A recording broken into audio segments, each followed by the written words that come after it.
আসসালামু আলাইকুম রহমতুল্লাহ। আজকের আলোচনায় সবাইকে স্বাগত। প্রিয় বন্ধুরা, আজকের আলোচনার মূল বিষয় হচ্ছে বাংলাদেশ এর নতুন সরকার এবং ভারতের সাথে তৈরি করা নতুন ভালোবাসা। বাংলাদেশের নতুন সরকার এবং ভারতের সাথে তৈরি করা নতুন ভালোবাসা। প্রিয় বন্ধুরা, আলোচনার শুরুতেই সবসময়কার মতো আমি বিশেষ একটা পরামর্শ আপনাদের দিতে পারি। সেটা হচ্ছে 6টা জিনিস আমরা আল্লাহর কাছে চেয়ে নিতে পারি। 1, শারীরিক সুস্থতা। 2, হালাল রিজিক। 3, নিরাপদ বাসস্থান। 4, ন্যাক্কার স্ত্রী। 5, ন্যাক্কার স্বামী। 6, ইমানের সাথে মৃত্যু। আবার বলছি, 6টা জিনিস আমরা আল্লাহর কাছ থেকে চেয়ে নিতে পারি। 1, শারীরিক সুস্থতা। 2, হালাল রিজিক। 3, নিরাপদ বাসস্থান। 4, ন্যাক্কার স্বামী স্ত্রী এবং ন্যাক্কার সন্তান। 6, ইমানের সাথে মৃত্যু। আল্লাহ আমাদের সবাইকে এই 6টা জিনিস দান করুন, আমিন। প্রিয় বন্ধুরা, এবার প্রসঙ্গে ফিরে আসি। 5ই আগস্ট যখন স্বৈরাচার ফ্যাসিস্ট হাসিনার পতন হয়, তখন আমরা অনেক মানুষই স্বপ্ন দেখেছিলাম যে আমাদের এই বিপ্লব, আমাদের যে চূড়ান্ত বিপ্লব হলো, এই বিপ্লব আমাদের পুরনো দীর্ঘদিনকার যে জুলুমগুলো, যে অত্যাচারগুলো, যে শোষণগুলো, তার সমাধান আমরা হয়তো বা বিপ্লবের মাধ্যমে পাব।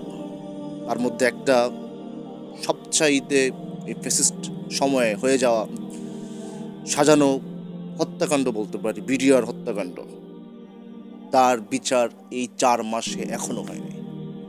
এবং বিডিআর হত্যাকাণ্ড নিয়ে একটা কমিশন গঠন করা হবে, সেই কমিশন গঠন এখনো হয়নি। বলতে পারেন বিডিআর হত্যাকাণ্ড নিয়ে এখনো বৈশ্বিক চাপ, ফ্যাসিস্ট হাসিনাকে বাঁচানো, সমস্ত ধরনের অপতৎপরতা এখনো চলমান চলছে।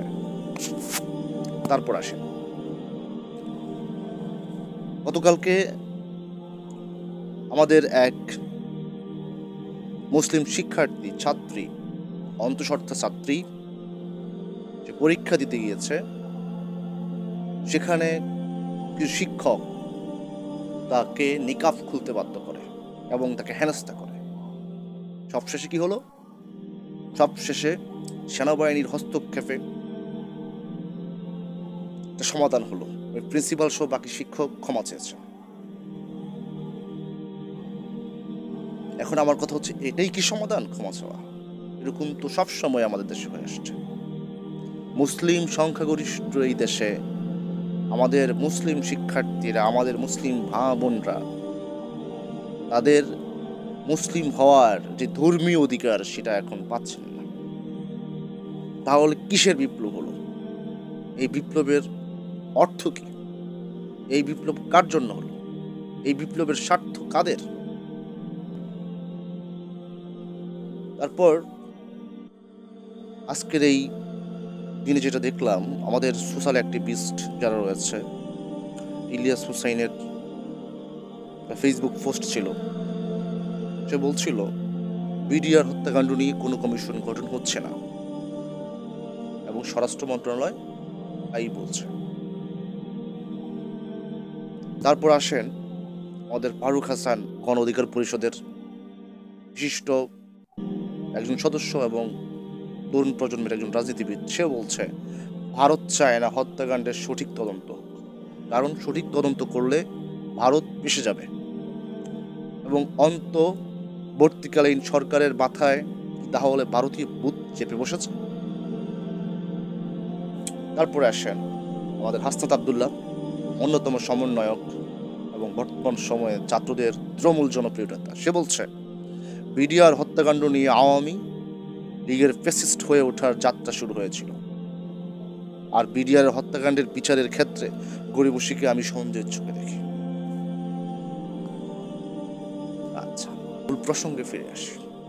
শুধু হাসনাত আব্দুল্লাহ নয়, শুধু ফারুক হাসান নয়, শুধু ইলিয়াস হুসাইন নয়, বাংলাদেশের প্রত্যেকটা আপামর জনসাধারণ যাদের মধ্যে ন্যূনতম রাজনৈতিক জ্ঞান রয়েছে, স্বদেশপ্রেম রয়েছে, তারা প্রত্যেকেই চায় বিডিআর হত্যাকাণ্ডের সঠিক তদন্ত, সঠিক বিচার হোক, জাতির সামনে মূল সত্য ঘটনা প্রকাশ করা হোক। আমরা দেখতে পেলাম কিছুদিন আগে বিক্রম মিস্ত্রি ভারতের পররাষ্ট্র সচিব এসেছেন।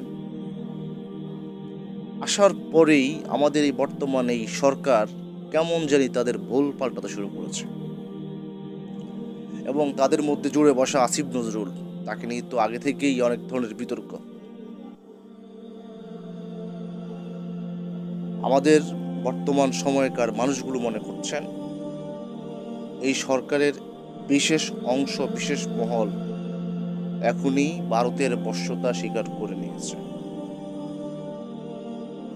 তাহলে বলুন, এই বিপ্লব যেহেতু হলো, এই বিপ্লব হওয়ার পর এই সরকার কি করতে পেরেছে? অনেক ক্ষেত্রেই ব্যর্থ। একটা উন্নয়ন ছাড়া কি উন্নয়ন? মানুষ এখন কথা বলতে পারছে, আগে কথা বলতে পারতো না। এটাই হচ্ছে তাদের উন্নয়ন। এর বাইরে আমরা কিছুই দেখছি না। আওয়ামী লীগদের বিভিন্ন নেতা কর্মীদেরকে ধরা হচ্ছে, আবার তাদেরকে ছেড়ে দেওয়া হচ্ছে। চাটুকার সাংবাদিকদের ধরা হচ্ছে, তাদের ছেড়ে দেওয়া হচ্ছে। সেনাবাহিনী হেফাজতে 600 সামথিং লোক ছিল, তাদেরকে বিদেশে পালিয়ে যেতে সাহায্য করা হয়েছে। এই সরকার কোনো রকম বাধা প্রদান করতে পারেনি, আটকাতে পারেনি, ন্যূনতম সংস্কারটুকু আনতে পারেনি। এবার আসুন, আমাদের বাংলাদেশে ভারতীয় আগ্রাসন, শাহবাগী চিন্তা এখনো বিদ্যমান। বিভিন্ন হোটেলে এখনো ঢাকায় লেখা থাকে নো বিফ রেস্টুরেন্ট। এগুলো হচ্ছে মুসলমানদের সাথে এক ধরনের তামাশা।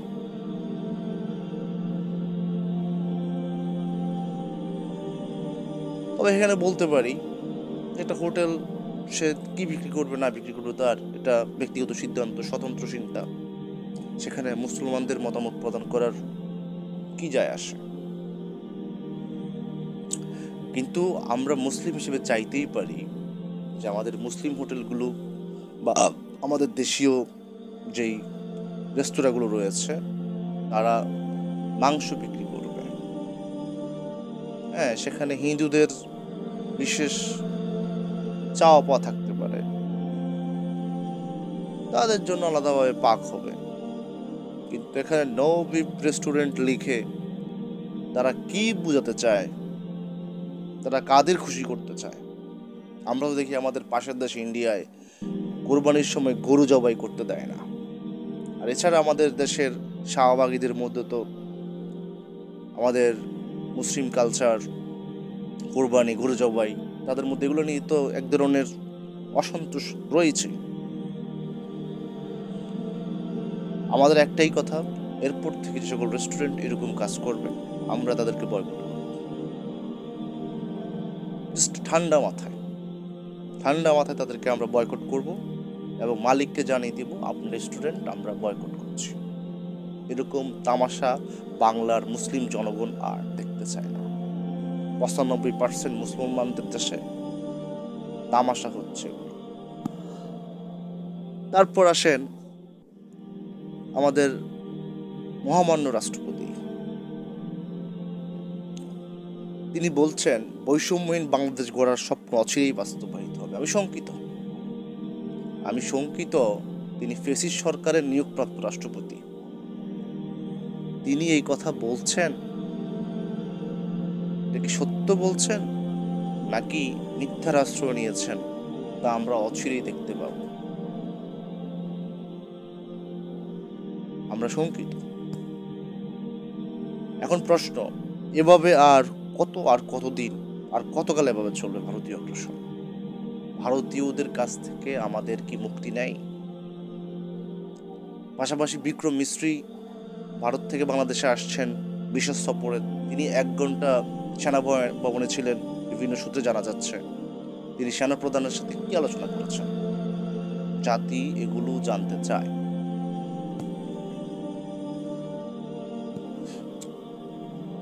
এবার আসা যাক, আমাদের আগামীকাল 16 ডিসেম্বর উদযাপন হতে যাচ্ছে।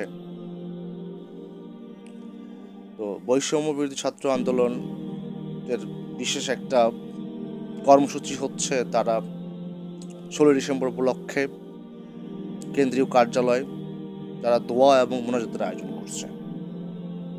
2024 সালের আহত শহীদ এবং 1971 সালের মুক্তিযুদ্ধে অংশগ্রহণকারী আহত শহীদদের স্মরণে। খুব ভালো কাজ। এই সকল কাজের সাথে আমাদের প্রত্যেকটা মুসলমান বাঙালিদের অ্যাপ্রিসিয়েট করা উচিত, সহযোগিতা করা উচিত, সহমত পোষণ করা উচিত। পাশাপাশি বলে রাখা ভালো, এই বিজয় দিবসের নামে, শহীদ দিবসের নামে, 26শে মার্চের নামে যে সকল অর্থ অপচয় করা হয়, এ সকল অপচয় অতি শীঘ্রই বন্ধ করতে হবে, খুব দ্রুত বন্ধ করতে হবে। মাইকিং খরচ, সাউন্ড খরচ, র্যালি খরচ, ফেস্টুন খরচ, আলোকসজ্জা খরচ, এই সকল খরচগুলো বাঁচিয়ে দেশের সমস্ত গরিব দুঃখী মানুষের সেবায়, কল্যাণে এই টাকা ব্যয় করতে হবে। মানুষ খেতে পায় না, আনন্দ মিছিল; মানুষ খেতে পায় না, শোক র্যালি; মানুষ খেতে পায় না, ফেস্টুন ব্যানারের আর্তনাদ। এগুলো বাংলাদেশ চায় না। আসিফ মাহমুদ ভুঁইয়া, আমরা একটা পোস্ট দেখলাম। প্রিয় আসিফ মাহমুদ ভুঁইয়া সাহেব, আপনি বোঝাতে চাচ্ছিলেন 1947, 1971 and 2024 এভরিথিং ইজ কানেক্টেড। আমি আপনার সাথে একমত, দারুণভাবে একমত। 1947 সাল পাকিস্তান ভারত আলাদা হয়েছে, তার অন্যতম কারণ ছিল শোষণ। 1971 সাল পুরো পাকিস্তান আলাদা হয়েছে, পাকিস্তান থেকে জন্ম নিয়েছে বাংলাদেশ, সেটাও ছিল শোষণ। আর আজকে 2024-এ ফ্যাসিস্ট হাসিনা পালিয়েছে, তার পিছনেও ছিল শোষণ। কিন্তু আপনার কাছে প্রশ্ন রাখতে চাই, আপনারাও কি নতুন করে কোনো শোষণ শুরু করছেন কি না? পাশাপাশি আপনাদের উপদেষ্টা নিয়োগ, আপনাদের বিভিন্ন সংস্কার কমিশন গঠন, এগুলো কি হবে? এখানকার যে বিতর্কিত লোকগুলো নিয়োগ হচ্ছে, তাদের ব্যাপারে আপনাদের কোনো রকম পদক্ষেপ আমরা দেখছি না। জাতি বিভ্রান্ত হচ্ছে, বাংলাদেশের জনগণ অসন্তুষ্ট হচ্ছে। পাশাপাশি আপনাকে জানিয়ে দিতে চাই, আপনার ইসলামের প্রতি প্রচণ্ড শ্রদ্ধা ভক্তি আমরা লক্ষ্য করি। আপনি ইসলাম নিয়ে পড়াশোনা করুন এবং মনে রাখবেন, 1947 থেকে আজকে 2024 হওয়ার পিছনে একটাই কারণ, সেটা হচ্ছে বাংলাদেশের মুসলমান এবং শোষণের রূপান্তরকৃত স্বাধীনতা, শোষণ পরবর্তী অভ্যুত্থান, শোষণ পরবর্তী স্বাধীনতা। এর পিছনে একটাই কারণ, মুসলমানদের আশা আকাঙ্ক্ষা স্বপ্ন। সুতরাং মুসলমানদের আশা আকাঙ্ক্ষা স্বপ্নের বাইরে আপনার সরকার কোনো ধরনের কাজ যেন না করে, খবরদার। 71, 2024 সবই আমাদের ইতিহাস। তবে ইতিহাসের রিসেন্ট ইভেন্টটা ডোমিনেট করা মানে মুছে দেওয়া না। 47 থেকে 71 এসেছে, ডোমিনেট করেছে। 71 থেকে 24 এসছে, ডোমিনেট করবে। ডোমিনেট করা মানে মুছে ফেলা না, মনে রাখবে। আমার আলোচনা প্রায় শেষের দিকে। সরকারের সবাইকে আওয়াজ তুলতে হবে, দেশের সবাইকে আওয়াজ তুলতে হবে ভারতের বিরুদ্ধে, মুসলিম হত্যার বিরুদ্ধে, মুসলিম নিধনের বিরুদ্ধে, মসজিদ হত্যার বিরুদ্ধে। সেভ ইন্ডিয়ান মুসলিম, সেভ ইন্ডিয়ান মুসলিম। পাশাপাশি আমাদের মুসলিম ঐক্যের বিকল্প কিছু নাই। আজকে যত সমস্যা হচ্ছে, যত ধরনের হটকারিতা হচ্ছে মুসলমানদের সাথে, মুসলিম বঙ্গের লোকদের সাথে, সব কিছুর পিছনে রয়েছে মুসলিমদের বিভক্তি, মুসলিমদের একে অন্যের প্রতি কাদা ছোড়াছুড়ি। এগুলো আমাদের বাদ দিতে হবে। সর্বশেষ কথা একটাই, সরকারের যারা নীতি নির্ধারণী স্তরে রয়েছেন সবার আগে মুসলিমদের ধর্মীয় মূল্যবোধের কথা মাথায় রাখবেন। আমাদের মুসলিমবঙ্গের মুসলমানদের অধিকার ক্ষুণ্ণ হয় এমন কোনো সিদ্ধান্ত নেবেন না। খবর আছে বলে দিলাম। অবশ্যই ভারতের তোষামোদী বাদ দিতে হবে, আর বিগত হয়ে যাওয়া সকল জুলুমের বিচার নিশ্চিত করতে হবে। বিডিআর হত্যাকাণ্ডের বিচার করতে হবে, শাপলা চত্বরে হত্যাকাণ্ডের বিচার করতে হবে, যুদ্ধ অপরাধীদের অনৈতিক বিচার করতে হবে। পাশাপাশি সকল ধরনের গুম খুন হত্যার বিচার আপনারাই করবেন, এবং জাতি এটা অতি দ্রুত, বাংলাদেশের মানুষরা অতি দ্রুত দেখতে চায়, বাস্তবায়ন চায়। আজ এই পর্যন্ত প্রিয় বন্ধুরা, ইনশাল্লাহ আবার দেখা হবে। আর আমাদের মুসলিমবঙ্গের বিজয় অতি সন্নিকটে। ভারত হিন্দুত্ববাদীরা যেটি বিদায় হবে, আবারও বললাম ইনশাআল্লাহ, ইনশাআল্লাহ, ইনকিলাব জিন্দাবাদ।